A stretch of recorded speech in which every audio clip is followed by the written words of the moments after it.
Good evening, ladies and gentlemen, and welcome to COASTER-net Update. We've got some breaking news tonight out of West Mifflin, Pennsylvania, where Kennywood has officially started their 2019 teaser campaign. And Danny, what Kennywood has decided to do here is they have a classic lottery scratch-off card.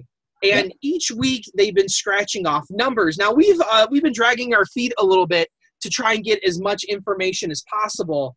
But now we are halfway through this scratch-off card, and we've got a series of numbers here. And Danny, let me read them off to you. First and foremost, it's called Project 412. 412 is the area code of Kennywood, so I'm not sure if there's anything else besides that. But the numbers on the scratch-off itself are 220, 24, 197, 120, and 3. Now, there's also a 404 down at the bottom of the card that kind of looks like a serial number or something like that. So I also don't know if that number has anything to do with this game either. But, you know, Danny, I think these numbers are leading us in a certain direction here. And let me first, before I let you talk, let me first jump in here and say last year we were already speculating about Kennywood just a little bit. That we were sent word, and I don't remember if I saw it myself, if I saw a picture of it, or I just heard about it. I really don't remember from last year. But last year there was heavy rumors going around that the website for Gerstlauer with these infinity coasters had West Mifflin as a future project on it. That on their map of where these infinity coasters are located, that West Mifflin, there was a dot on that area. And we kind of speculated that maybe an infinity coaster would be going there in 2018. But now it seems like these numbers are almost lining up pretty closely to what an infinity coaster would do. Danny, what do you think here? Yeah, I mean, you know, we've had some people kind of on our cases here about why haven't we talked about Kennywood yet, and we wanted to wait until we got a handful of numbers here before we kind of dove into it to maybe paint a picture. And you know, we just got the 220 and the 120 today. You and I, you know, let you in behind the scenes here. Actually, last night we recorded an update about the 3, the 197, and the 24, and we talked about, you know, how the 197 could potentially be a height or a drop height. The 3 could maybe be a number of inversions, and 24 could maybe be the number of riders in a train. So that could maybe be, you know, GCI if the 3 wasn't an inversion thing, because a lot of the Millennium Flyer trains have 24 riders. A lot of the RMCs do tend to have 24 riders per train. You've got some short B&Ms that maybe have 24 riders per train. But I think getting these two numbers today kind of help. I think the last thing we said was we'll wait until later this week and we'll do another update and see if, you know, the next number or two gives us a little bit clearer picture. And I think these two numbers here, the 220 and the 120, if anything, they maybe solidify the idea of an infinity coaster. I think the 3 could still be an inversion count. 24 maybe riders per train. Maybe if you have maybe like a hang time style train that has 2 extra cars. Maybe. Hang time only runs 16, and it's already a lengthy train. Yeah, so I don't know here, but the other numbers I think are really the big ones. The 197 I think could be a drop height, and that would go along with a 220 of the height, or maybe vice versa. And I know you have a point that you want to make about that real quick, so kind of pin that one against the wall for a second. And then 120, you know, I think that could very easily be the angle of descent for a Eurofighter coaster and or an Infinity style coaster. You're going to talk about a couple of examples here. The one that I'll bring up is Cannibal, which is not a Gerstlauer ride. It was sort of in-house, built by Art Engineering, but that is 208 feet high. It has a speed of 70 miles per hour, so we should expect to see maybe a number in the 70 to 80 range pop up at some point here before this is all said and done. Vertical angle of descent is 116 degrees. Inversions is 4. Another one, the duration of Cannibal is 2 minutes, 30 seconds. Could the 120 maybe be a ride time or maybe something like that. I don't know. But you have a couple of comparisons that you want to make of some existing Gerstlauer Infinity coasters that could maybe relate to some of the numbers we're talking about here. Well, yeah, you first look at it with the Eurofighter Takabisha, which, the Eurofighters and Infinity coasters are so close to one another. It's hard to distinguish them sometimes. Besides the style of train that they have and restraint that they have. But Takabisha is the steepest coaster in the world at 121. So 120 would be right shy of that. You wonder why you wouldn't try and break the record. Yep. Maybe, I don't know. That record's always been a little strange to me to begin with, because you're almost starting to invert at that point. So that's Takabisha. But then also you talk about Schwerdeskarnen, and this is one that people have been raving about in the Thrilling 32, that a lot of people had very high praise for Schwerdeskarnen.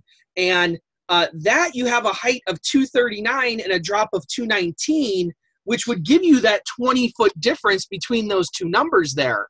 Which 220 to 197, we're looking right around in that. Now, the only caveat there is if the height's 197 and the drop is 220 and they kind of go down the side of the hill there maybe a little bit,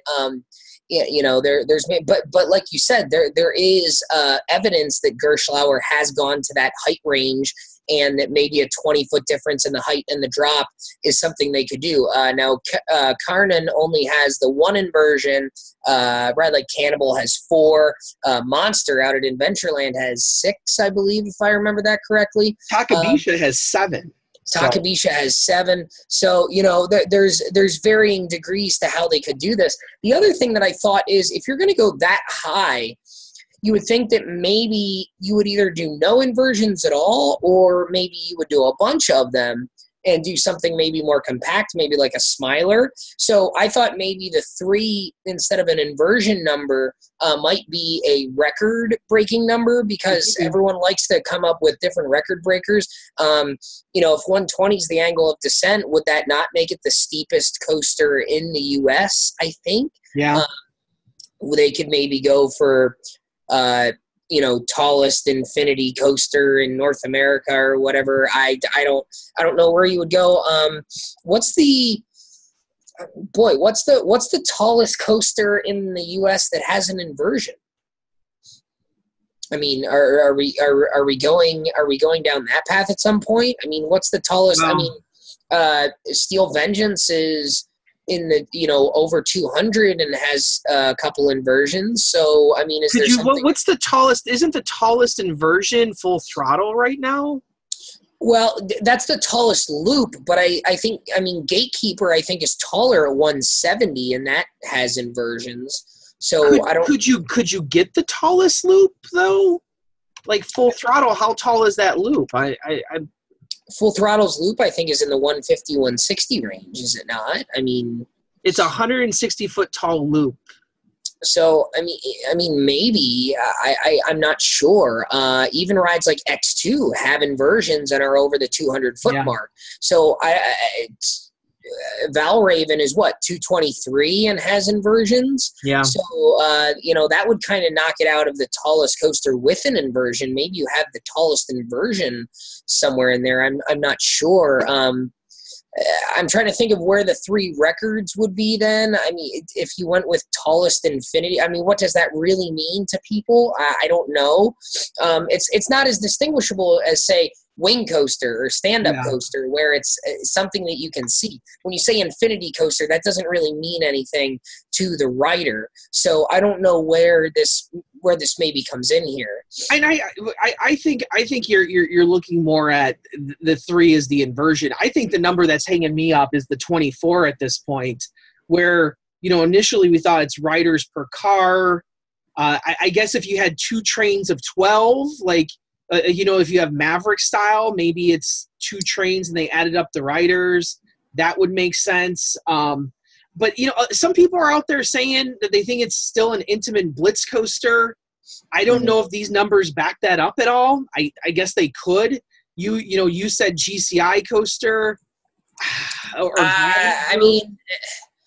I don't know that it would be one of, if not the largest GCI built. I mean, it would certainly be one of the largest ones. I'm looking at I'm looking here at there are, according to RCDB, there are 9 Gerstlauer Infinity coasters. So you have Gold Rush, which is the LSM launch, has 2 inversions, has a single train with 5 cars per train for a cross. So that is the one over at, hold on, let me get back there. That's the one at in the Netherlands at a Attractiepark Slagharen, and I probably butchered that to no end.